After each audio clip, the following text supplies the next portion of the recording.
What are your thoughts on conflict? What do you think about it? Are you personally comfortable with conflict, or do you avoid conflict? Do you seek to harmonize all difficult situations because you have a deep-seated aversion to conflict? Are you in conflict with conflict? Do you ride conflict like lightning through the clouds? Do you ride conflict like a wild horse? Do you stick your head in the sand like an ostrich? What is your relationship with conflict? If someone wants to let it mellow because it's yellow, and another person is concerned for the social ramifications of letting it mellow because it's yellow, what is the adequate resolution? Imagine you're living in a community and your ideals postulate that letting it mellow because it's yellow is the way to conserve water because you're scared of scarcity. You've bought into the green agenda that water is a scarcity that needs to be conserved. Whereas other people are smelling your urine and they're up in arms. There's a communal uproar about the yellow that's mellowing. They don't want to smell your urine. It's wafting through the halls. You're in a kind of rural setting, a retreat center, in a log cabin. There's 20 of you packed away up in the mountains, and you're letting it mellow because it's yellow. And other people are like, no, we flush. And this is before the advent of those kind of compost toilets that have a deep basin full of mulch that composts the feces and the urine. We're just dealing with regular plumbing here. And there's no question of going outside in the freezing cold because it's winter and you're in Massachusetts, and you're just not going to do that, especially if you're a woman. You would be tempted if you were a man, but since your sex hasn't been specified, we're going to leave it open. Anyways, I'm someone who thinks about conflict a lot. I think we all do.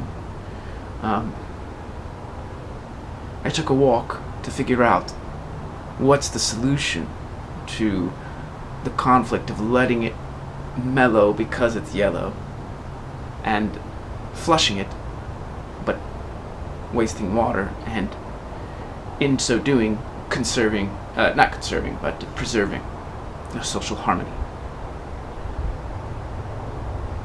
Sometimes we do have to go really deep for a solution to the problem.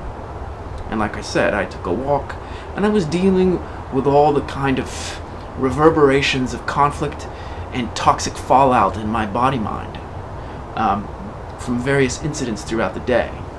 And I noticed that I wanted to purge myself, to vacuum myself, to cleanse myself of the toxins inside of me.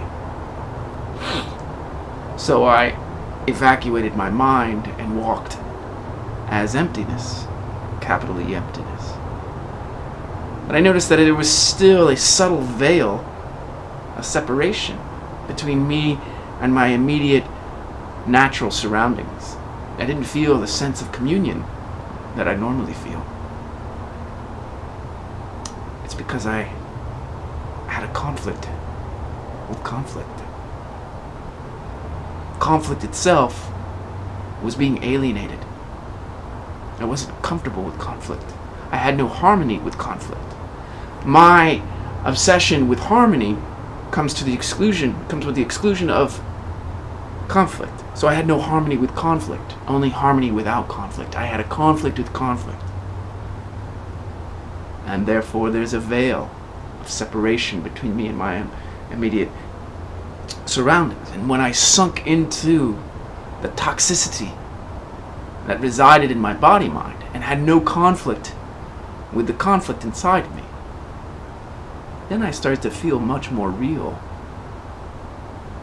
and I could see the roots in the ground along the path and feel the gravel underneath my feet. I'm walking in these plastic, well, rubber Crocs, so I can really feel the ground beneath me. And if I happen to step on one of those spiky acorns, I don't know their technical name, but they're like seeds, and they're about that big, then I will leap up because I've just been punctured through the sole of my foot.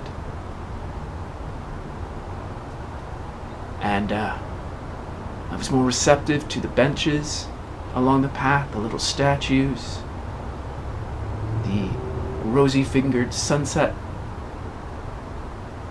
the squirrels, the partially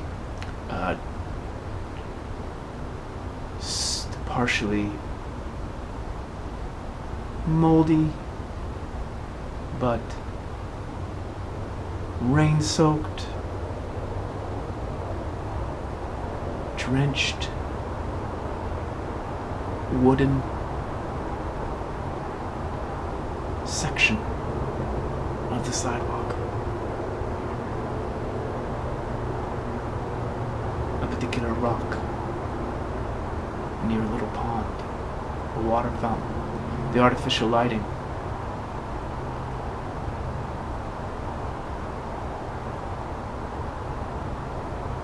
The nests up in the trees, the fingertips of the treetops.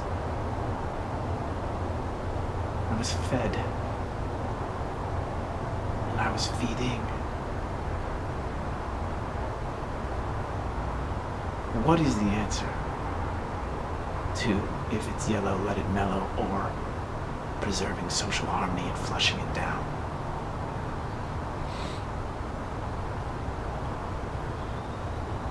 What is the answer to the question of conflict? Are we in conflict with conflict? This is one of the great glories of being alive, is to come to these impasses, these quote-unquote paradoxes, so to speak, these conundrums, and to chew on them like a dog chews on a bone, and form our soul in the process, build our soul in the process.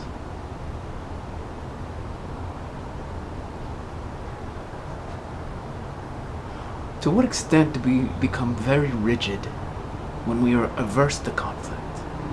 There's a lot of religious dogma and spiritual inspiration that teaches us how to circumvent conflict altogether. Then there's other perspectives that help us deal with conflict once we're in it. But what happens when we don't have a conflict with conflict at all? And we sink into it, and we know that there is a conflict here.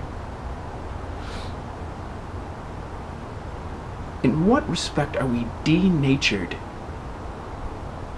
when we have a conflict with conflict? In what sense are we abstracted from the reality at hand when we have a conflict with conflict?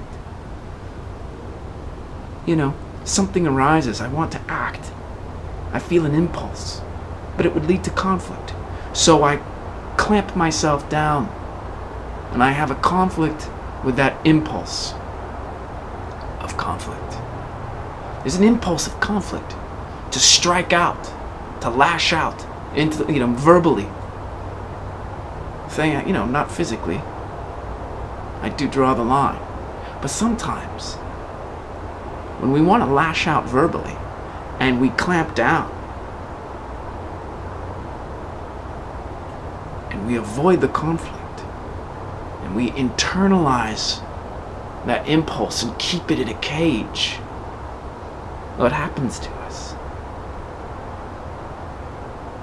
We become so resentful because we can't express this natural flare-up that occurs when we feel violated in some respect, right?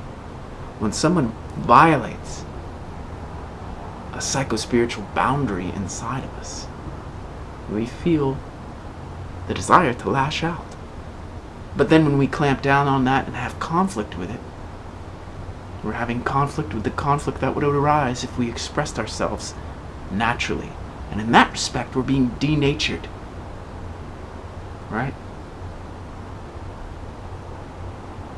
In some respects, we're being neutered from our natural impulses, castrated from within, emasculated. Because conflict is always bad. And so we become progressively domesticated within this narrower framework, where it's just simply more important to preserve social harmony than to authentically express our displeasure. So we've given the privilege to social harmony rather than to authentic expression. And of course, if we're skilled, we'll find a way to let our displeasure be known. But we have a very recognizable phrase for that, which is passive-aggressive. Now then, I also reflect on why social harmony is such a preeminent virtue. And pardon me for saying so, but I think it's because, at least in highly urban areas, people are stuck in cages. We're all crammed into a very tight space. And so, there's a de-emphasis on expressing natural discontent that arises spontaneously. Because if we all did that, then social cohesion would dissolve. So then the emphasis becomes on social harmony at the expense of expressing any natural anger, rage, upset, discord. And so for the sake of this social harmony, we have a conflict with conflict. And so we have the initial sense of violation and the flare-up that we have to deal with, and then we have to clamp down on that, which is a secondary problem, or a secondary scenario. I think that's what creates the resentment. We just can't lash out. We just can't be in conflict. And therefore, we have a conflict with the conflict within us. And we become this very tightly circumscribed, tightly knit microcosm of pent-up energy. The cage gets tighter and tighter and tighter. Because it's not just a cage upon our body, it's a cage upon the soul.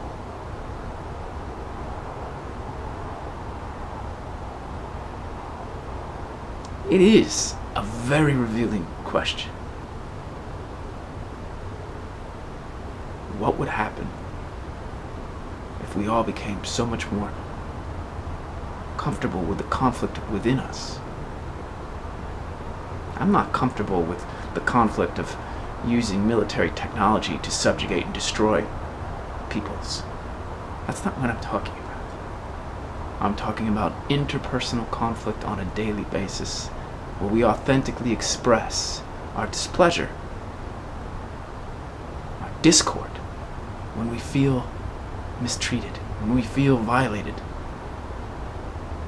And no, I'm not talking about whiny social justice warriorship, which is founded upon so many bogus premises. I'm just talking about when someone's being a dick or a bitch, and you just know it, and it's clear. And it's not all a postmodern ruckus of identity politics and all that crap. It's someone's just being a dick or a bitch. And you want to call them out on it immediately. But you clamp down for the sake of social harmony.